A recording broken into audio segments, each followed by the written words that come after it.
For the architect, artist, and designer, color is part of how we communicate to our audiences. Color contrast represents great differences in value between colors. Sometimes color contrast creates focal points. You see that in this Wayne Thiebaud painting of cakes. He's painted these cakes, all of which are darker than the light ground in which they're painted on top of. He amplifies that by including the shadows of these elevated cakes. Using the contrast of dark against light attracts our attention to those subject matters. This Rick Griffin poster, Griffin's one of my favorite of the early 60s Fillmore concert designers. But in this poster, you can see his use of color contrast, of using the intense of the red and the blue contrasting against the white eyeball that we see more or less in the center of this frame. It draws attention to that eyeball and then the blue core of that eyeball in the center. Colors can also be used to elicit emotion.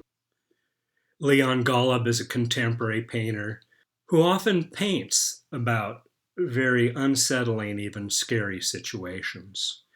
Here you can see an interrogation and torture being implied. You have a nude seated figure who's tied to a chair. And in the background, we have the hot red that almost represents a blood-like red color. And then we have the cool colors of the torturers, the blues. They seem nonchalant. They seem not to care. Even some of them seem to be having fun.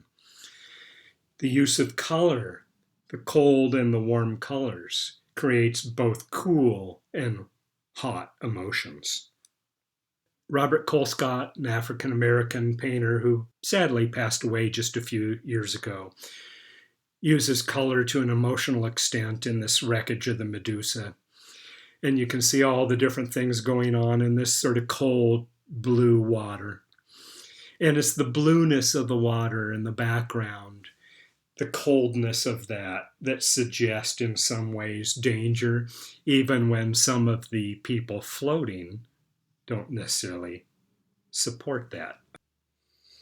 But also playing off the hot pink flesh against the blue backdrop. And all of the sharks circling.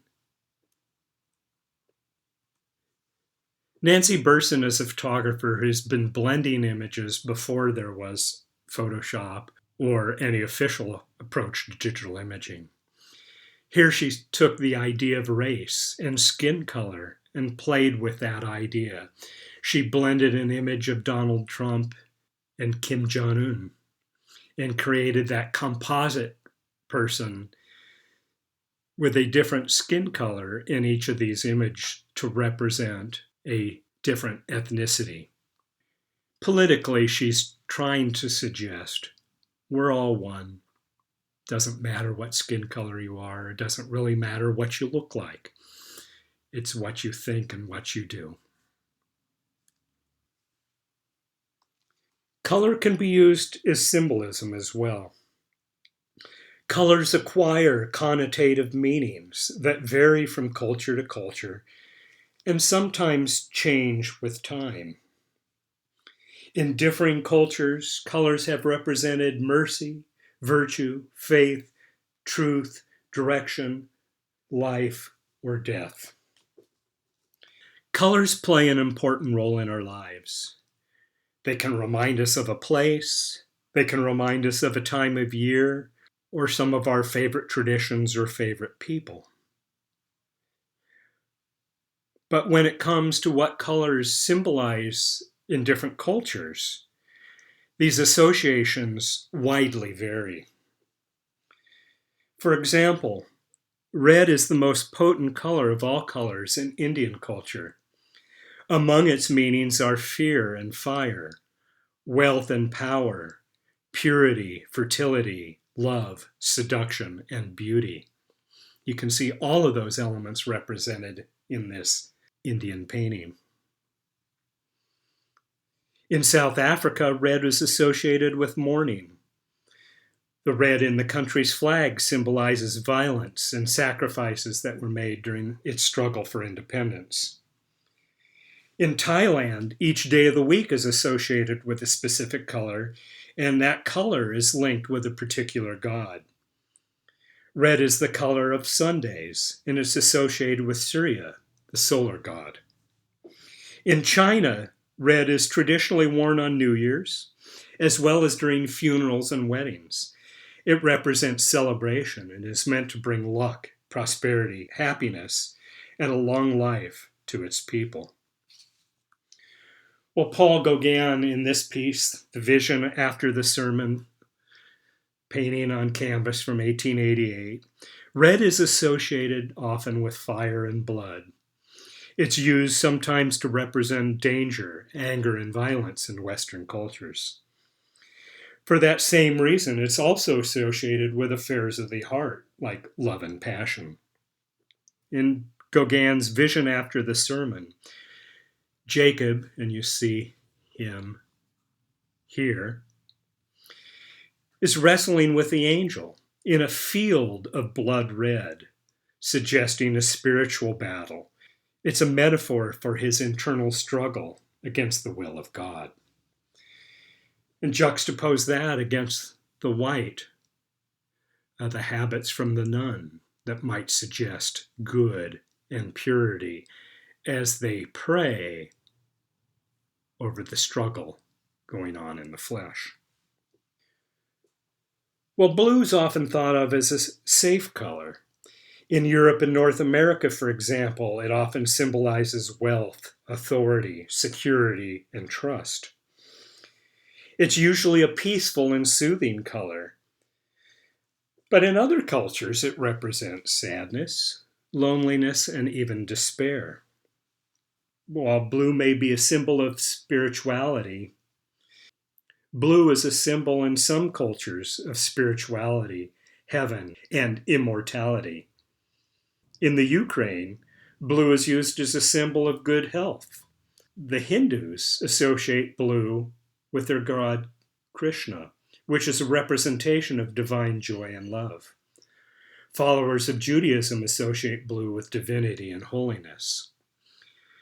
In this Iranian manuscript here, you can see the highlights of the blue on the different warriors, but also notice that they're fighting on a field of blue terrain. Blue in some cultures represents masculinity. In America, blue is associated with boys and pink girls. But in China, blue is associated with women. Many Latin American countries, where the majority of population is Catholic, blue represents the Virgin Mary. It is also considered the color associated with wealth, good health, and hope. Well, the blue here in the sense of unchecked masculinity, which you see in these images of war, blue is being used symbolically. Of all of the elements of design, color offers the greatest amount of variables. It can have a great impact on your work. In fact, it can make or break your work. One could spend their entire life studying the nuances of color, and some artists have. And you would never run out of subject matter. You can see here in the early 1890s, the French painter Claude Monet did a series of paintings of the Rouen Cathedral. Notice in this grid of images here, each one was done separately at a separate period of time. What changes? With a couple of exceptions in the first couple images, the composition changes subtly, but most of the other compositions are remarkably similar. But what changes is color and light. One of the things that gets pronounced in this work is while the paintings are of the Rouen Cathedral, they're really more about light and color. The cathedral simply becomes the vehicle to display those interests. Joseph Alpers spent his entire career studying color.